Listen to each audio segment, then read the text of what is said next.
لبنان 10,452 کلومیٹر کے ایک چھوٹے سے کنٹری نے ایک بڑے پاور کے ناک میں دم کر رکھا ہے۔ لبنان اور اسرائیل کی ہمیشہ سے ٹینشن والی ہسٹری رہی ہے۔ لبنان نے کرنٹ فلسطین اسرائیل وار میں حصہ لیتے ہوئے 8 اکتوبر کو اسرائیل پر راکٹس فائر کیے۔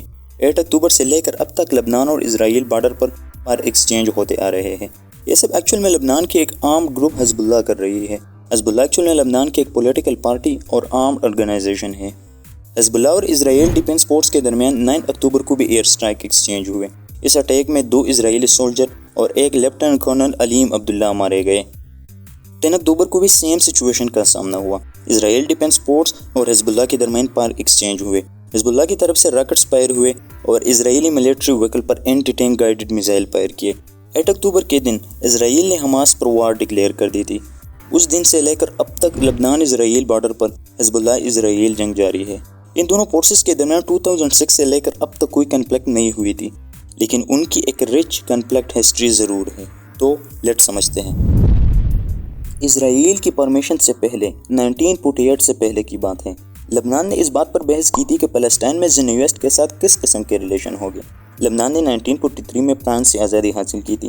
اس نئے بننے والے کنٹری میں کچھ نیشنلسٹ مائنارٹیز کی کولیشن پر بلیو رکھتے تھے، جو لبنانی نیشن کو زیونسٹ کے ساتھ الائنس کے خواہش مند تھے۔ لیکن لبنان کے فاؤنڈر ریاض صالح نے محسوس کیا کہ وہ اسرائیل کے ساتھ ریلیشن نہیں رکھ سکتے۔ 14 مئی 1949 کو اسرائیل نے انڈیپینڈنس کا اعلان کیا اور اس کے اگلے ہی دن 5 عرب کنٹریز ایجپٹ، سیریا، جارڈن، عراق اور لبنان نے اسرائیل کے خلاف وار ڈکلیئر کی تھی۔ ان ساری عرب کنٹریز میں سب سے چھوٹی آرمی لبنان کی تھی۔ عرب کنٹریز کو اس وار میں ڈیبیٹ ہوتی ہے اور اسرائیل نے ان ساری کنٹریز کے کچھ حصے قبضے کر لیے، جس میں لبنان کی ساؤترن پارٹ بھی شامل تھا۔ 33 مارچ 1949 کو سیز فائر ہوتی ہے۔ اسرائیل اپنی انٹرنیشنلی ایکسیپٹڈ بارڈر پر واپس چلا جاتا ہے۔ 1965 میں فلسطین میں ایک نیشنلسٹ گروپ الفتح کی اوریجن ہوتا ہے۔ الفتح کی بنتے ہی نئے جھڑپوں کی شروعات ہوتی ہے۔ اب اس نئے اٹیکس میں لبنان اسرائیل بارڈر پر بھی وار چڑھ گئی۔ عرب کنٹریز نے اسرائیل کے خلاف فتح کی کارروائیوں کو سپورٹ کیا، تو لبنان جو پہلے سے ہی اسرائیل کے ساتھ کنفلکٹ میں تھا، وہ بھی اس معاملے میں الجھ پڑا۔ 5 جون 1967 اسرائیل اور سراؤنڈنگ عرب کنٹریز میں ایک معمولی جھڑپ بڑھ کر 6 ڈے وار میں بدل جاتی ہے، لیکن ایک ہفتے کے اندر ہی اسرائیلی فورس عرب کنٹریز کو پھر سے ڈیفیٹ کر دیتی ہے اور اس وار کے نتیجے میں فلسطینیوں کو جیروسلم، ویسٹ بینک اور غزہ سے ایکسپیل کیا جاتا ہے۔ اس وار میں لبنان کی انوالومنٹ بہت کم تھی، لیکن ہزاروں کی تعداد میں فلسطینی ریفیوجی لبنان چلے گئے۔ لبنان میں جیوش پاپولیشن کے خلاف وائلنس شروع ہو گئے اور وہ بھاگنے پر مجبور ہو گئے۔ اس کی 1 سال بعد یاسر عرفات نے PLO فلسطینی لبریشن آرگنائزیشن کا کنٹرول سنبھالا۔ PLO فلسطینی پاپولیشن کی نمائندگی کرنے والا ایک بڑا آرگنائزیشن تھا۔ اب PLO اور اس کے نیچے 14 گروپس کلیکٹیولی مل کر اسرائیل کے ساتھ فائٹ کرنے لگے۔ ان 14 گروپس میں لبنان بھی شامل تھا۔ 2 نومبر 1969 کو PLO کے لیڈر یاسر عرفات اور لبنانی فوج کے جنرل ایمل بوستانی کے درمیان ایک معاہدے پر دستخط ہوتا ہے، جسے دی کائرو اکارڈ کہا جاتا ہے۔ اس ایگریمنٹ کے تحت لبنان میں 3 فلسطینی ریفیوجی کیمپ کا کنٹرول فلسطین آرم اسٹرگل کو ٹرانسفر کیا جاتا ہے۔ کائرو اکارڈ نے ایکچوئل میں PLO کو آفیشیلی اجازت دے دی کہ وہ لبنان سے آکوپائڈ فلسطین میں آپریشن کر سکتے ہیں۔ اب 1979 میں فلسطینی فائٹرز نے جارڈن میں ایک بغاوت کی، جو بری طرح ناکام ہوئی۔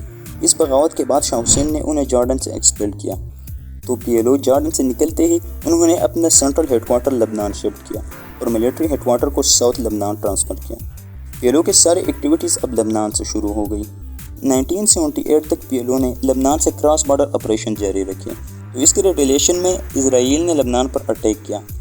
اس اٹیک میں تقریباً 1100 to 2000 لبنانی مارے گئے۔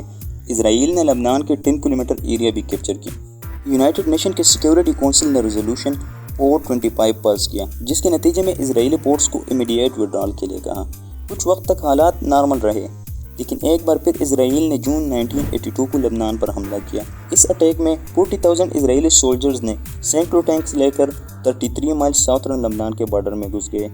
اسرائیل کی اس اٹیک کی وجہ PLO کو ختم کرنا تھا، تو کچھ معمولی بہانہ بنا کر لبنان پر حملہ کیا۔ اسرائیلی آرمی نے PLO کو گھیر لیا۔ PLO شدید بومبنگ کا نشانہ بھی بنے۔ اب PLO کو کوئی راستہ نظر نہیں آیا، تو PLO نے امریکہ کے ذریعے لبنان سے پیسفلی نکلنے کے لیے بات چیت کی اور وہ اپنے لیے راستہ نکالنے میں کامیاب ہو جاتے ہیں، تو PLO نے اپنا ہیڈ کوارٹر لبنان سے ٹریپولی شفٹ کیا۔